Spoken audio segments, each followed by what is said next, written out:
Assalamualaikum warahmatullahi wabarakatuh. Semoga sehat selalu. Setelah sebelumnya Ibu sudah membahas tentang sistem reproduksi pada manusia, materi selanjutnya, insya Allah Ibu akan membahas tentang sistem reproduksi pada tumbuhan dan hewan. Pada kesempatan kali ini, terlebih dahulu Ibu akan membahas tentang reproduksi pada tumbuhan angiospermae. Tolong disimak baik-baik supaya bisa dipahami. Tujuan kita mempelajari materi ini supaya kita memahami bagaimana tumbuhan dapat tumbuh dan berkembang biak sehingga kita dapat dengan mudah mengembangbiakan dan melestarikannya. Bismillah, mari kita mulai.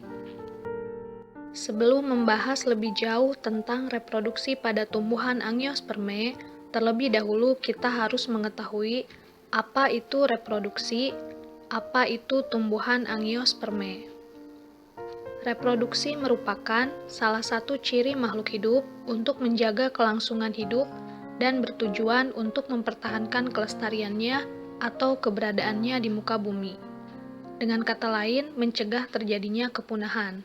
Selain reproduksi untuk dapat mempertahankan kelestariannya, makhluk hidup juga harus mampu beradaptasi dan lolos dari seleksi alam.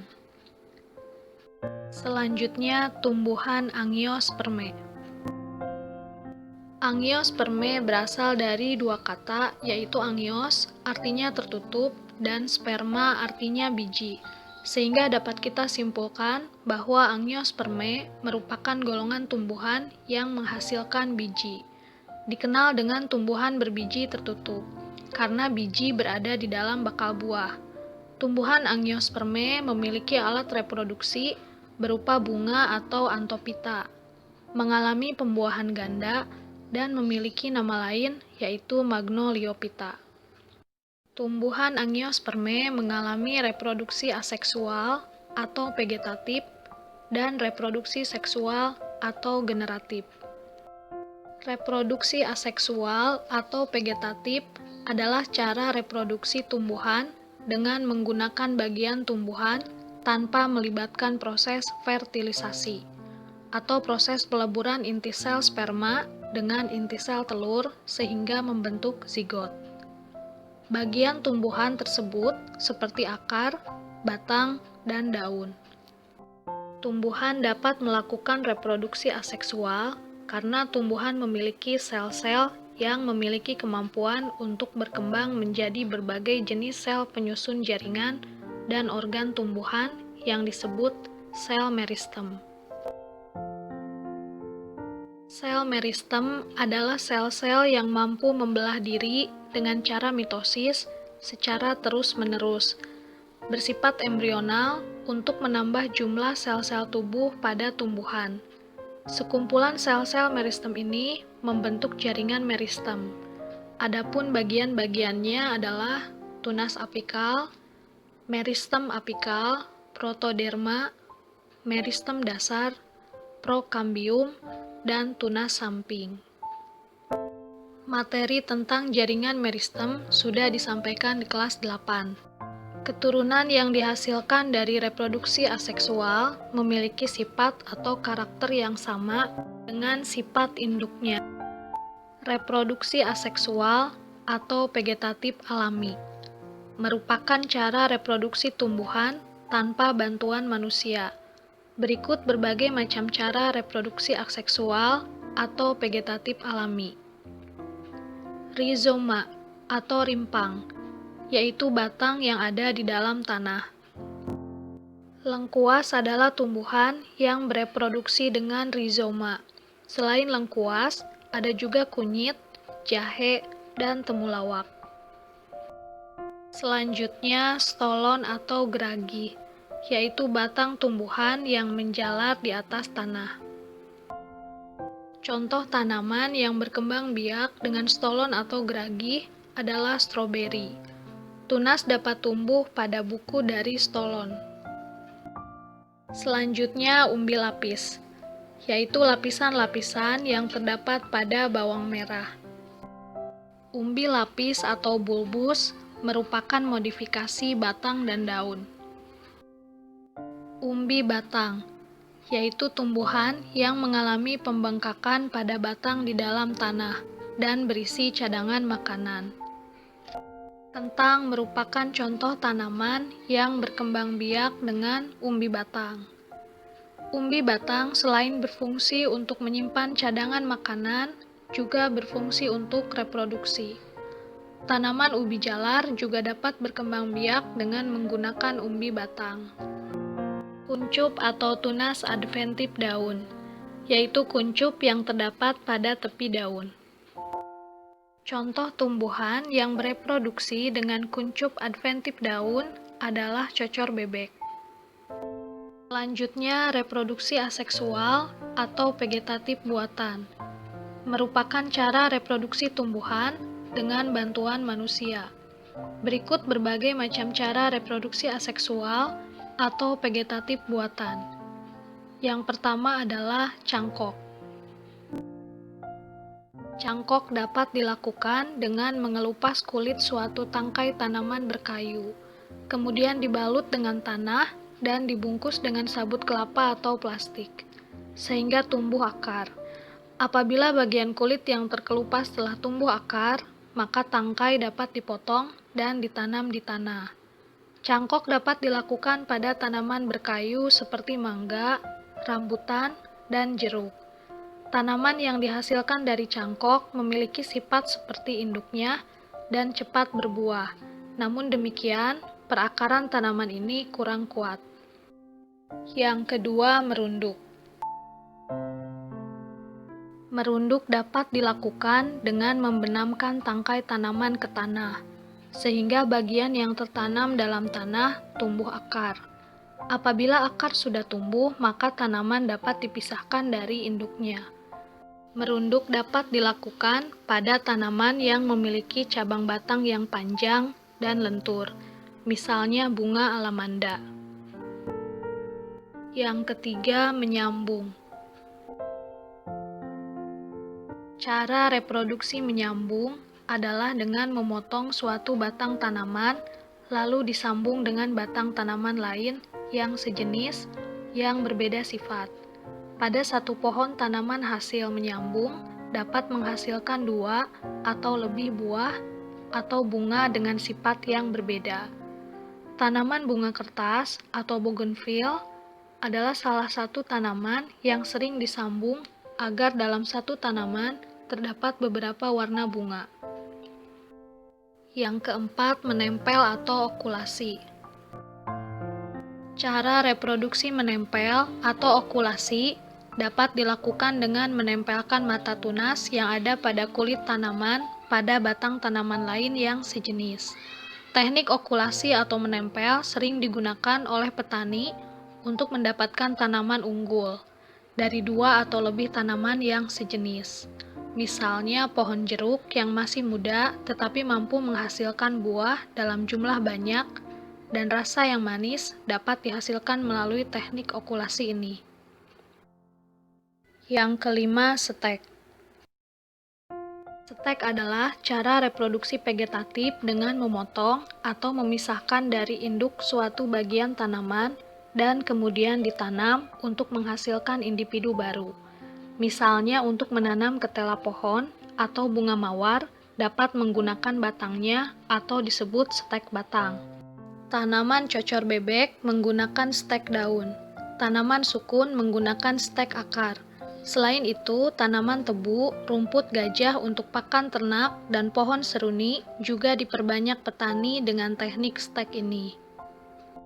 Selanjutnya, reproduksi seksual atau generatif adalah cara reproduksi tumbuhan dengan sel kelamin, yaitu sel sperma dan sel telur, dan proses fertilisasi untuk menghasilkan biji. Biji dapat tumbuh dan berkembang menjadi tumbuhan baru. Organ reproduksi seksual atau generatif pada tumbuhan terdapat pada bunga. Berikut bagian-bagian bunga. Yang pertama, mahkota.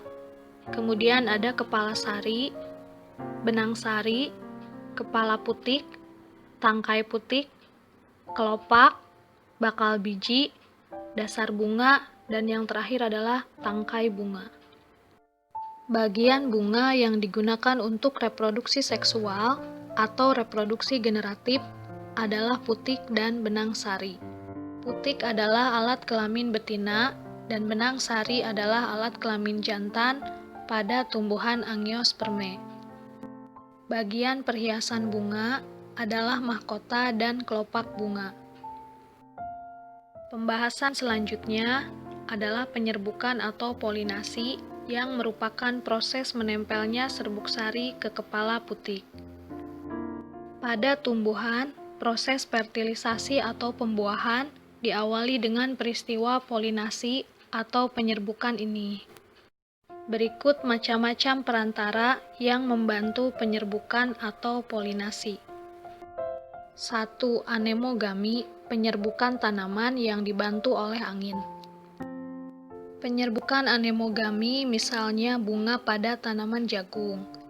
Ciri-ciri tanaman yang penyerbukannya dibantu oleh angin diantaranya bunga berukuran kecil, jumlah bunga banyak dan ringan, dan tidak menghasilkan nektar atau bau. Selain bunga tanaman jagung, bunga tanaman padi pun dibantu oleh angin proses penyerbukannya. 2. Entomogami, penyerbukan tanaman yang dibantu oleh serangga. Penyerbukan tanaman yang dibantu oleh serangga, contohnya penyerbukan pada bunga matahari yang dibantu lebah. Ciri-ciri tanaman yang penyerbukannya dibantu oleh serangga, diantaranya memiliki perhiasan bunga dengan warna yang menarik dan menghasilkan nektar atau madu. 3. Ornitogami, penyerbukan tanaman yang dibantu oleh burung. Penyerbukan tanaman yang dibantu oleh burung, contohnya penyerbukan pada bunga dibantu oleh burung penghisap madu atau burung kolibri.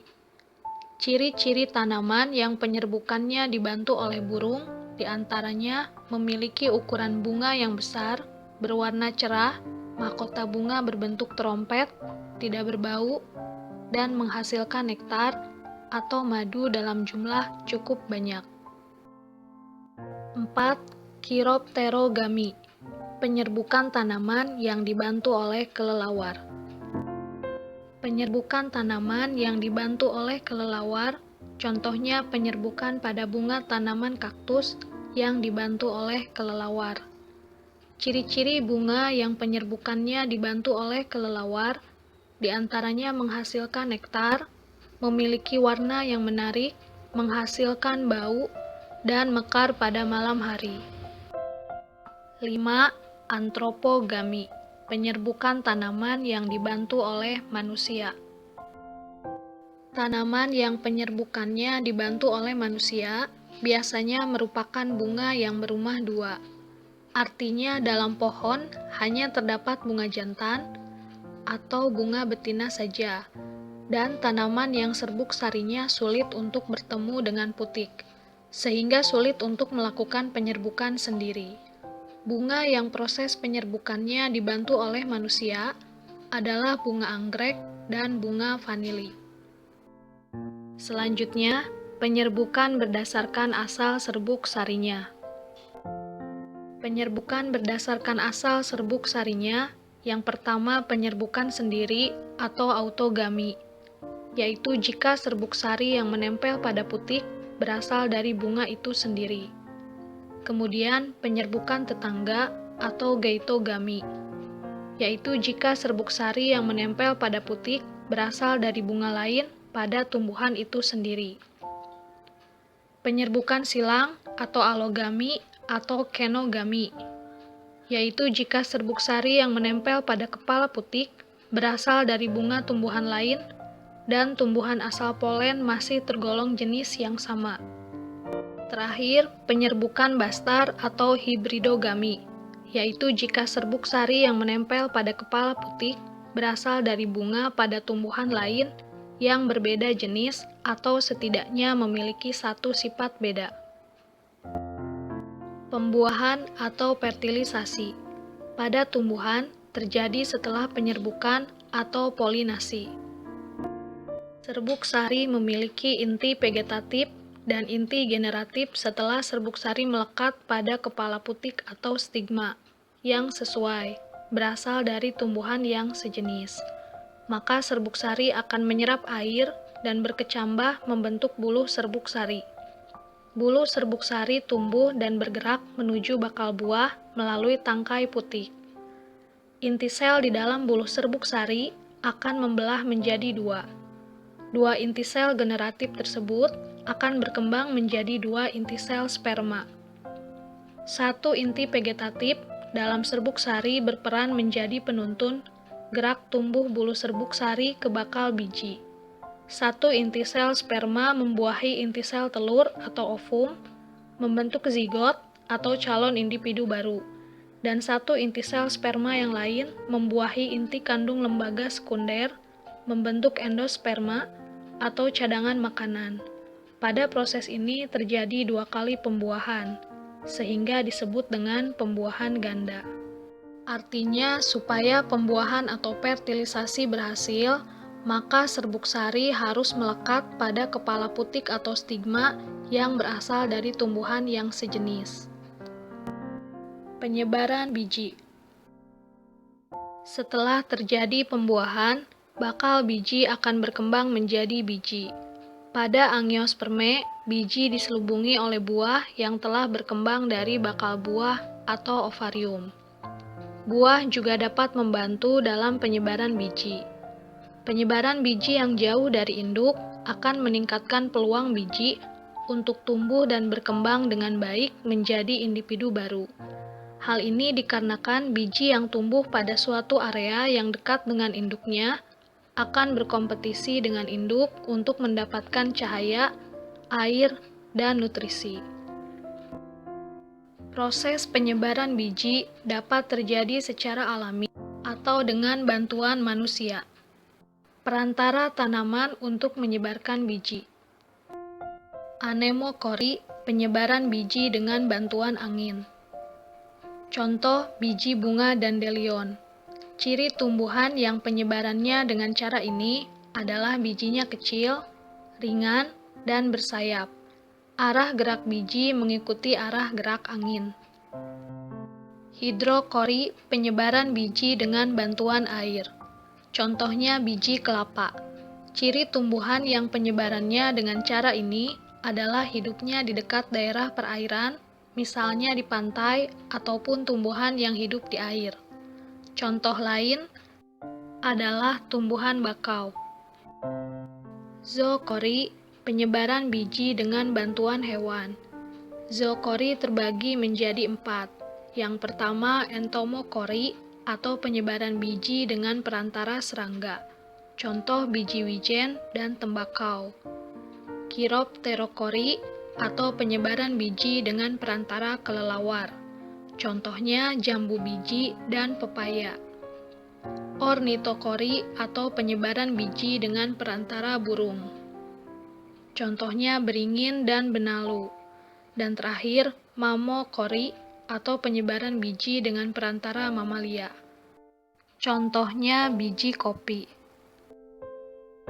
Berikut contoh Chiropterokori. Yang terakhir, antropokori, penyebaran biji dengan bantuan manusia. Penyebaran ini ada yang tidak sengaja, contohnya biji rumput yang melekat pada pakaian, dan penyebaran biji dengan sengaja. Sering dilakukan manusia, terutama pada bidang pertanian, yaitu ketika menanam padi, jagung, dan tanaman lain. Perkecambahan terjadi ketika berakhirnya masa dormansi biji. Biji mulai tumbuh menjadi tumbuhan baru. Masa dormansi biji adalah peristiwa di mana biji mengalami masa istirahat.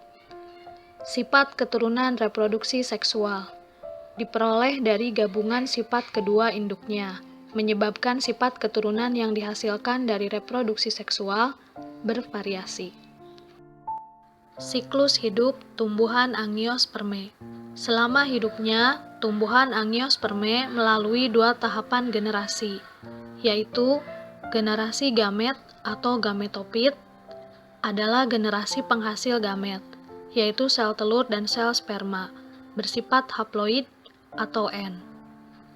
Yang kedua, Generasi sporopit adalah generasi penghasil spora, bersifat diploid atau 2N. Spora pada tumbuhan angiospermae berkembang menjadi serbuk sari.